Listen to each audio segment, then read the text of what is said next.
আমরা দেখেছি এনসিপি হাঁটতে হাঁটতে ঢুকে যায় তার বাসার মধ্যে, কাউকে জবাব দিতে হয় না। ইন্টারিম গভর্নমেন্ট চাপে পড়ে নির্বাচনে এপ্রিলে রাজি হয়েছে, নইলে তারা আসলে নির্বাচন দিতেই চাইছিলেন না। প্রধান উপদেষ্টা বুঝতে পেরেছেন, কি বুঝতে পেরেছেন বলে আপনার মনে হয়? উনি কিছু বোঝেন না, ব্যাপারটা তো সেরকম না। উনি বাংলাদেশের একজন জ্ঞানী মানুষ, বাংলাদেশের জন্য একটি ব্র্যান্ড নেমও। আমার ধারণা উনি আগেও বুঝেছেন, কিন্তু উনি বুঝেও কাজটি দেরি করেছেন।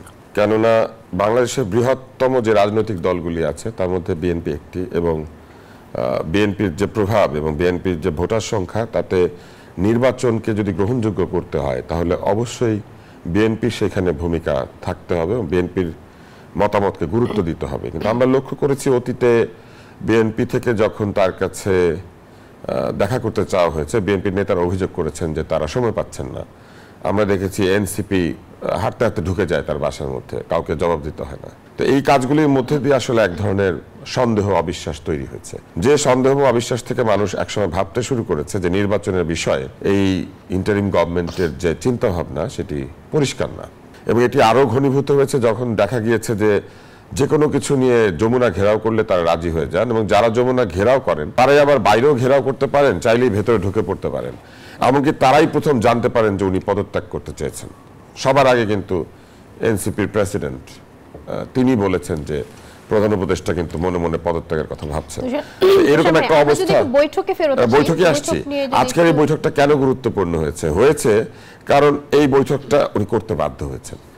তা না হলে যিনি ঢাকা শহরে সময় দিতে চান না, যেখানে ঢাকা শহরে বিএনপি সময়ের চেয়ে অপেক্ষা করতে হয় আর এনসিপি ঢুকে যায়, সেখানে তিনি লন্ডন গিয়ে কেন এই সভাটি করছেন? এর কারণ হচ্ছে তিনি বুঝতে পেরেছেন যে একটি গ্রহণযোগ্য, সুষ্ঠু এবং একটি নিরপেক্ষ নির্বাচন আয়োজন করতে গেলে রাজনীতিকে মূল্যায়িত করতে হবে, এবং রাজনীতিকে মূল্যায়িত করতে গেলে রাজনীতিবিদদেরকে ছোট করা যাবে না, রাজনীতিবিদদেরকে আস্থায় নিয়েই গণতন্ত্র স্থাপন করতে হবে।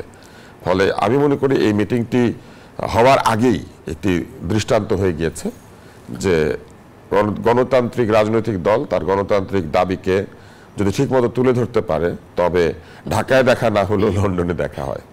এবং তিনি এটা বুঝতে পেরেই হয়তো এই কাজটিতে রাজি হয়েছেন। এবং আমার ধারণা যদি নির্বাচন এই বিষয়ে যেখানে মিটিং হবে সেখানে নিশ্চয়ই নির্বাচন একটা ইস্যু থাকবে। যদি তাই থাকে তাহলে আমি মনে করি যে একসময় প্রধান উপদেষ্টা যেমন বলেছেন যে উনি সবকিছু বলে দিবেন, উনি একটা বক্তব্যে বলেছিলেন যে সবকিছু মানুষকে জানিয়ে দেওয়া হবে কারা চক্রান্ত করছে, তারপরে জনতাকে সাথে নিয়ে সবকিছু প্রতিহত করা হবে।